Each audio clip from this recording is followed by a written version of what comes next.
이번에 정치권 기사 짧게 이어가 보겠는데요. 사실 어제 문희상 국회의장이 입장이 좀 알려졌는데 오늘 이른바 교섭단체를 구성하고 있는 정당들 3당입니다. 민주당, 한국당, 바른미래당 말하죠. 거기서 타협이 안 되면 국회 본회의 열어갖고 패스트트랙 법안 상정한다. 이런 입장 나왔거든요. 그런데 3당이 모인들 협상이 잘 안 될 것 같은 분위기 어제부터 있었거든요. 그 기사입니다. 보시죠. 여기 있습니다. 한국당 2대 악법 저지한다. 여기서 말하는 2대 악법은요. 선거법, 공수처법 이걸 말하죠. 2대 악법 저지한다. 이렇게 나서고 있는데 무슨 협상이 되겠습니까 지금요. 그리고 민주당 그러자 황교안 독재시대, 야당 독재시대다. 이렇게 또 비판합니다.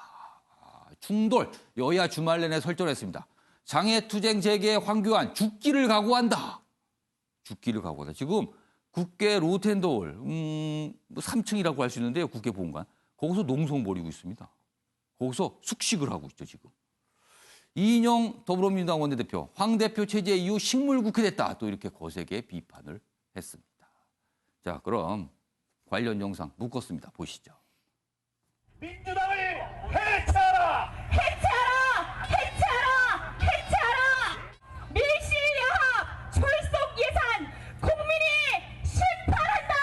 심판한다! 심판한다! 어제 황교안 대표는 국민의 삶에 국세를 채워둔 채 국회를 마비시키고 성조기는 물론 심지어 이스라엘기가 난무하는 광화문 아스팔트로 나아갔습니다. 황교안 대표 체제가 시작되면서 우리 국회는 정확하게 식물 국회가 되었습니다. 저는 황교안 야당 독재 시대를 끝내야 한다고 생각합니다. 양대 악법이 통과되면 삼권 분립의 민주주의 기본 틀이 무너지고 문재인식 좌파 독재가 완성되는 것입니다. 자, 이렇게 완전히 다르게 보고 있죠, 상황을요. 지금 머릿속에는 똑같은 상황에 대한 이해나 어떤 알고 있는 내용들이 들어있을 텐데 지금 정치인들 보시죠. 완전히 다르게 얘기하고 설명하고 있잖아요. 자, 이 상황을요.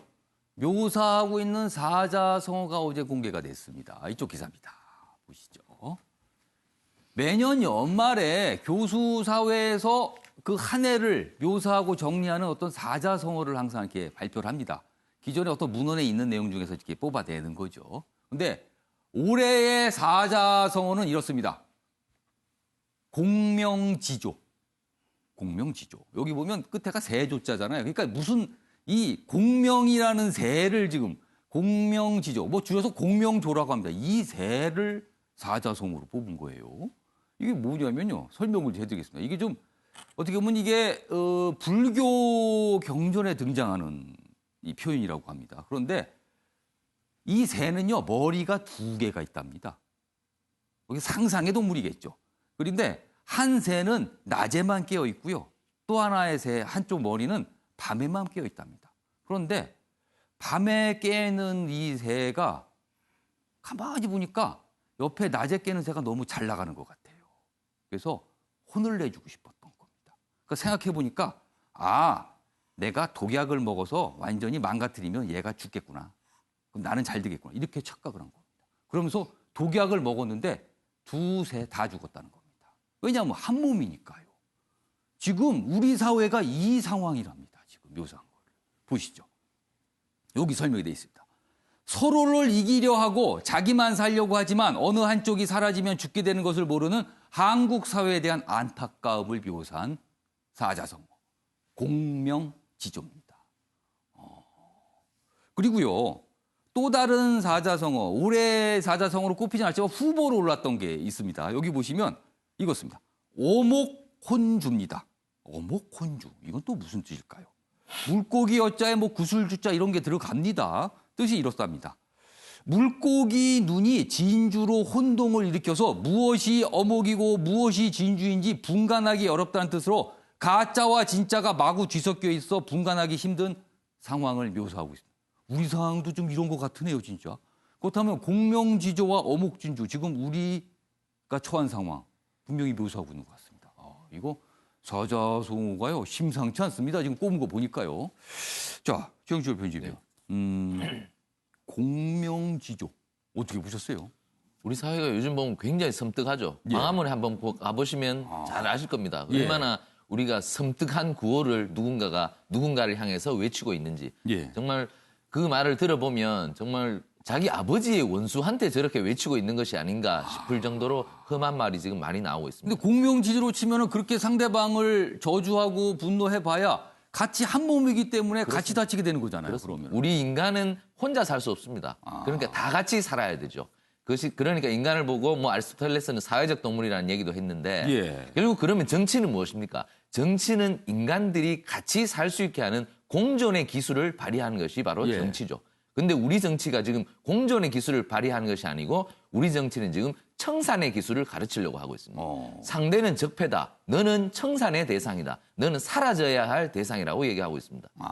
그러니까 이 단초는 누가 제공했습니까? 사실은 집권 세력이 제공했죠. 예. 집권 세력이 집권하자마자 모든 것을 적폐로 몰고 예. 적폐는 청산해야 된다고 얘기했습니다.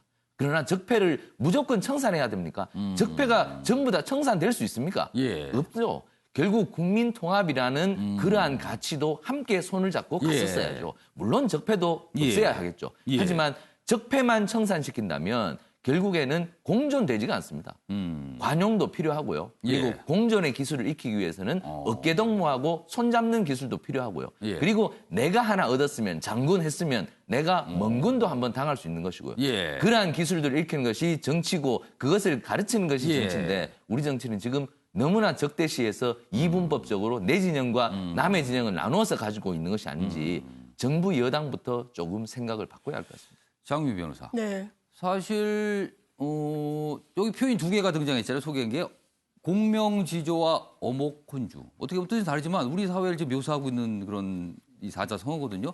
그런데 기억을 좀 돌려보면 사실 조국 정국을 거치면서 이런 현상이 너무 짙어진 게 아닌가 이런 생각을 또 지울 수가 없습니다. 예, 그런 부분이 있는 것 같습니다. 예. 참으로 좀 안타깝고, 저도 이제 철학을 전공했는데 학부에서 이제 철학과 교수님들께서, 그러니까 너무 이 사회 안에 매몰돼 있으면 오히려 이 현상이 잘 안 보이는 것 같습니다. 예. 한 발짝 떨어져서 예. 이 사회를 조망했을 때 너무나 시적절한 공명지조, 예. 새의 머리가 두 개라서 독을 먹었을 때 결국 둘 다 죽는 예. 이런 이제 사회 현상을 이제 이렇게 정리해 주신 거에 참 공감이 많이 되고 예. 말씀하신 대로 조국 전 장관 예. 이렇게 낙마할 것 같았으면 왜 이제 수락을 했을까라는 또 이제 진보 진영에서는 좀 아쉬움도 있고 예, 예. 또 너무나 이 국론 분열로 이어지고 유재수 뭐 하명 수사 예, 김기현 전 예. 시장에 대한 하명 수사 논란까지 다 중심에 이제 조국 전 장관이 있다 보니까 예. 이 조국 전 장관을 둘러싸고 보수와 이 진보가 너무나 극렬하게 또 분열하는 양상이 있는 건 사실인 예. 것 같습니다. 예. 그렇지만 일단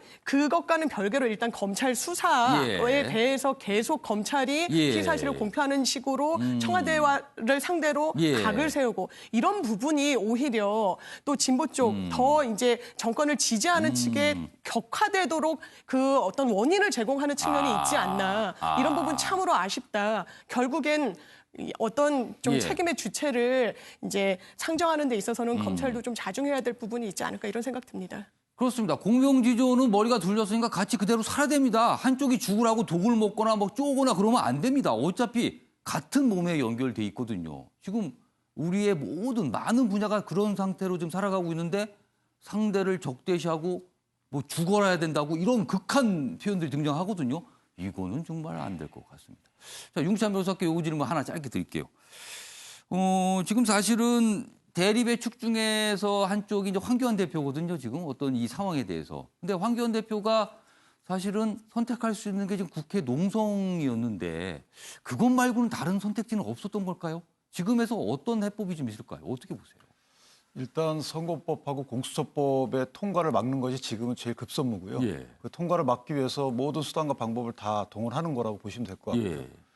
가사 선거법이 만약에 통과가 된다면 그 후엔 또 여러 가지 대책이 있을 수 있죠. 근데 이제 그 이전까지는 장외 대책이든 장내 대책이든 예. 다 해야 될 것이고 예. 지금 그 황교안 그 대표의 이런 행보에 대해서 이인영 원내대표께서 예.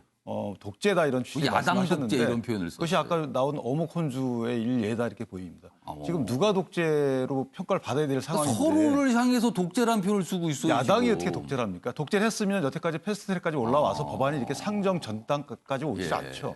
그러니까 이것은 사실 어목혼주라는 단어로 평가가 되는 것이고 예. 공명지조와 관련돼서는 사실은 여당 측의 정책 행보와도 맞물려 있어요. 예를 들면 초창기 이재찬 대표께서 예. 야당 괴멸론을 주장하셨잖아요. 예. 그러니까 야당 괴멸을 통해서 100년 집권론을 펼치다 보니까 예. 본인들이 잘해서 집권하는 것이 예. 아니고 예. 집권할 상대방이 없는 이런 정치 환경을 추구했다라고 오해를 예. 살 수 있는 발언을 하셨단 말이죠.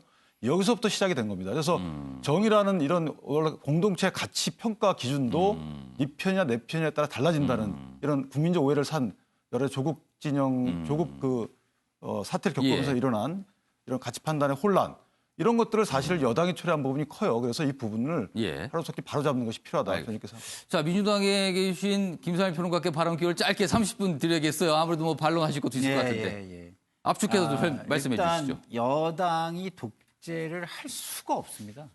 일단은 과반 의석이 되지 않고요. 예. 그리고 야당은 자유한국당이 제1당이긴 하지만 예. 독재적 야당으로 홀로 독존하는 게 아닙니다. 야당이 많습니다. 예. 그러면 과반이 안 되는 상황에서 야당끼리 똘똘 뭉치면은 여당 견제가 되죠. 근데 하나도 협상을 하지 않으려고 그러고 예. 그냥 유화 독존하려고 하니까 아니 뭐 이렇게 안 좋은 상황에서 여당을 어떻게 좀 잘 견제할 수가 없는 겁니다. 야당이 잘 견제하면 예. 여당도 긴장을 하게 되죠. 지금 보세요.